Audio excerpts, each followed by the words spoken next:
Hey, so today is different and horrible. It is horrible because of what we're about to talk about, what we need to talk about, and it's different because essentially today's Philip DeFranco show is having to be broken up into two videos. This is out of necessity since what we're going to be talking about today is truly horrible. YouTube is going to rightly rate this mature content. It will likely not pop up in your recommended or on the homepage. Stuff like this often gets suppressed, so by splitting it into two videos with the second video, if that is not suppressed, then it can lead you to this video. And that video will be out in 2-3 hours, but with that said, we need to talk about the killing of George Floyd. And this has a lot going on with the story, that there are a lot of moving parts. But let's start with the first piece of information that was given to the public. And that is a statement from the Minneapolis Police Department released on Monday titled "Man Dies After Medical Incident During Police Interaction." And according to that statement, police had responded to a report of a forgery in progress just after 8 p.m. and that the suspect appeared to be under the influence. It then goes on to say that 2 officers arrived on the scene, located the suspect in his car, ordered him to step out. The suspect then allegedly physically resisted officers, but they managed to get him into handcuffs, with the statement going on claiming that during the process, the officers noted that he appeared to be suffering medical distress and they called for an ambulance and added he was transported to Hennepin County Medical Center by ambulance, where he died a short time later. And here we also see the MPD noting that no weapons were used by anyone involved in the incident. But then, a few hours after that, a bystander by the name of Darnella Frazier, who witnessed the event, posted a video that she took of the incident on her Facebook page. And by early morning yesterday, it went viral. And notably, the video told a wildly different story from the police report. The 10-minute video filmed outside a grocery store in Minneapolis begins with a black man now identified as 46-year-old George Floyd pinned down beside a police car by a white police officer who has his knee on Floyd's neck. 3 other officers were also at this scene, and while police have not identified them, an attorney for the officer that is seen here with his knee on Floyd's neck later identified him as 44-year-old Derek Chauvin. Now, before we show this video, I really do want to make clear what you're about to watch is incredibly disturbing. Consider this a content warning. In the video, we hear Floyd crying out, repeatedly begging the officer to stop. Please, I can't breathe. Please, man. We then see a bystander go up to the police and say, "You got him down, man. Let him breathe at least, man." Floyd again saying he can't breathe, but one of the officers standing by says he's fine. You have the officer telling Floyd to relax, but Floyd again and again says he cannot breathe. At one point, Floyd calls out for his mother, and then we see him say, "My stomach hurts. My neck hurts. Everything hurts. There's some water or something. Please.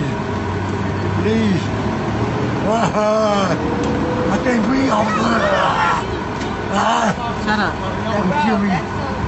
They gonna kill me, man." We then hear more bystanders telling the police officer to stop while Floyd keeps saying he can't breathe. Bro, with your feet on his neck, man, you get off the His nose is bleeding. Like, yeah, come on now. That's raw right there with his feet on his neck. Look at his You nose. just see your knee on his neck. Yeah, you got your feet right on his neck, dog. He ain't even cannot breathe. resisting the rest. I cannot breathe. This goes on for a little while, and then we see bystanders start to escalate their calls for the officer to stop. Bro, but why you just sitting there? He ain't doing nothing now. Put him in the car. They'll kill me.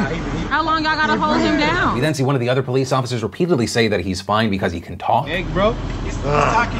Bro, he ain't fine, bro. You fucking stopping his breathing right there, bro. I can't breathe. Okay, he's talking. He's talking. Bro, but you could get him off the ground. You been a bum right now. You could get him off the ground, bro. You could get him off the ground. You been a bum right now. He enjoying that. He enjoying that shit. And then, about 4 minutes into the video, Floyd becomes unresponsive, with the people watching yelling even louder now, and the officer seeming to pull something out of his pocket. He's breathing right Look now. at The dude him. about to What go the out fuck? right now, bro. Look at Bro. him. Get off of him now. What is wrong with y'all? What the fuck? He got made. He got We made. then see a woman come forward saying she's a firefighter, telling the police to check this man's pulse, other people joining in. Now, bro. Does he have a pulse? No, bro, look at him. He's not responsive right now, bro. Check for a pulse. Bro, are you serious? You gonna just let him sit there with that on Let his me neck, see a bro? pulse. Is he breathing right now? Check his How long pulse. to have this conversation? Check his pulse. Okay. Check his pulse, Kyle. I'm telling you Check right his now, pulse. check his pulse. They then continue to yell at the police for the next few minutes, saying that he's not moving, that the officer is killing him. Meanwhile, Chauvin has still kept his knee on Floyd's neck the whole time, and he continues to keep it there for almost 4 minutes after Floyd becomes unresponsive. And it's only when the ambulance arrives that he takes it off, and then Floyd's loaded onto a stretcher at about 8 minutes into the video. And ultimately, according to the medical examiner, Floyd was pronounced dead at 9:25 p.m. on Monday at Hennepin County Medical Medical Center. Okay, so one of the things that that video shows is that clearly this is drastically different from what the police statement said, right? That statement said that Floyd appeared to be suffering medical distress, but it doesn't say anything about the fact that his medical distress appeared to be either caused or made worse by a police officer putting his knee on Floyd's throat for at least 8 minutes. And in fact, that statement says nothing at all about the officers restraining Floyd other than that they eventually managed to get him into handcuffs. And in fact, later on Tuesday night, we learned more thanks to more footage. This thanks to the Washington Post publishing security footage provided by the owner of a nearby restaurant. And this video appearing to contradict the claim that Floyd resisted arrest, at least at the beginning of this encounter with police. In that footage, we see police walk up to a car, 2 people seemingly sitting both in the passenger seat and the back seat get out. They go stand on the sidewalk. Shortly after that, we see the police removing Floyd from a car, handcuffed, with an officer then walking him to the sidewalk, sitting him down against a wall. And while there is no audio, so we can't hear what's being said,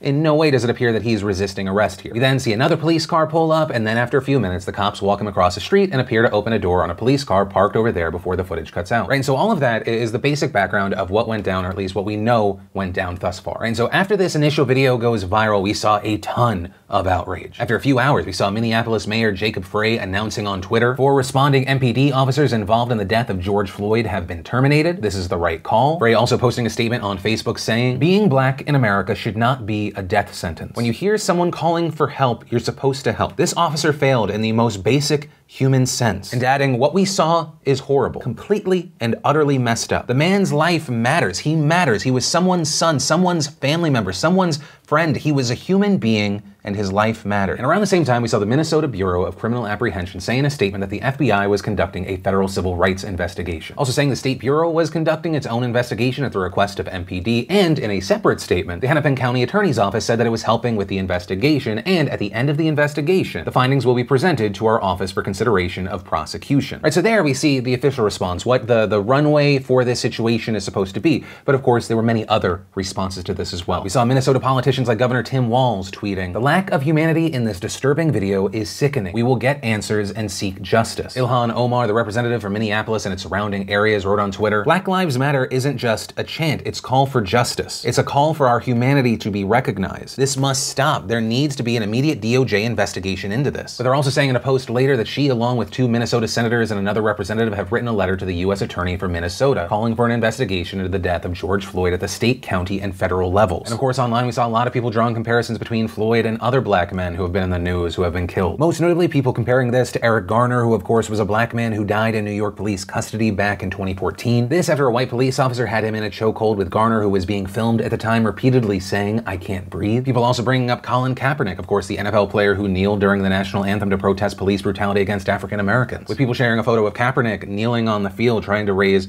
awareness right next to a photo of Chauvin kneeling on Floyd's neck. Right, and understand, more than just Twitter is calling for the officers involved here to be charged. Right, as of recording, they have not been arrested, and to that point, we saw Frey calling on the Hennepin County Attorney to charge Chauvin. George's family and their attorney have demanded that the 4 officers on the scene be charged with murder. On Tuesday, we saw Floyd's cousin saying, they need to be charged with murder, because what they did was murder. And almost the whole world has witnessed that, because somebody was gracious enough to, or they need to pay for what they did. This morning, George's sister Bridget said something similar. I feel like those guys need to be put in jail. They murdered my brother. With the family also retaining the legal services of Ben Crump, and if that name sounds familiar, it's because he's also representing the family of Ahmaud Arbery, and he's really hit on how long Floyd was under that officer's knee. Because remember, it was 9 minutes. Not 1 minute, not 2 minutes, not 3 minutes, not 4 minutes, not 5 minutes, not 6 minutes, not 7 minutes, not 8 minutes, 9 minutes on his neck. Just imagine, take a stopwatch and put 9 minutes and set the time on your cell phone, and just imagine what George Floyd endured for those 9 minutes, begging for breath, begging for life. And as far as what the reaction's been locally, on the ground in Minneapolis, we just saw massive protests taking place yesterday afternoon and evening. People coming out with signs demanding justice for George Floyd and that the police be held more accountable for their actions. And for a while, it was a peaceful protest. Hundreds of demonstrators came out, with some saying that these rival the protests back in 2016 when Philando Castile was killed by an officer. The protests starting at the intersection where George was killed, where they chanted, I can't breathe, and no justice, no peace. I can't breathe! I can't breathe! Justice, no peace! Prosecute the police! And at around 6 p.m., the protest turned into a march, with the crowd moving to the 3rd Police Precinct, where many of the protesters believed that the officers involved were based out of. And when they arrived, things quickly escalated. We've seen many outlets in the police claiming that a small group of people began to vandalize the precinct, and from there, more joined, and saying it's that led to police showing up in riot gear to fire tear gas and flash grenades into the crowds to disperse them. And so the tear gas, rock throwing, flashbangs, and all around mayhem went on until the evening. And in the end, it doesn't look like it was actually the police that largely dispersed the crowd, but rather the pouring rain. But ultimately, with all of that said, that is where we are with this story now. Understand, things are still developing. We're obviously going to keep our eyes on this, and I don't know what else to say. This isn't a story that we should be having to talk about. It should have never happened. We shouldn't know who George Floyd is. And when we see stories like this, do we even think, oh wow, I can't believe something like that happened again? Or do we go, oh, well, thank God someone once again was able to film it? Because it always makes you ask, how many other George Floyds have there been? How many other George Floyds will there be? But there's just no camera. And actually, speaking of cameras, we may know more soon. It's being reported that their body cameras were rolling the whole time, but it raises the question of what could be on that footage in any way that would justify laying a knee into a man's neck who also had other people on him. All those minutes, and I'll repeat what the lawyer said, right? Set a timer for 8 to 9 minutes. Imagine that knee on your neck. Imagine the helplessness that he must have felt, because who is supposed to help him? The person doing it and the others enabling it were the people that were actually meant to protect and serve. But hey, with all of that said, of course, that's a story as we know it now. Any and all thoughts you have on this, I of course would love to see your comments down below, what you think about this, what do you think should happen. But that's gonna be it for this part 1, I guess, of the Philip DeFranco Show. I have another episode coming out in a few hours. I love your faces, and I will see you then.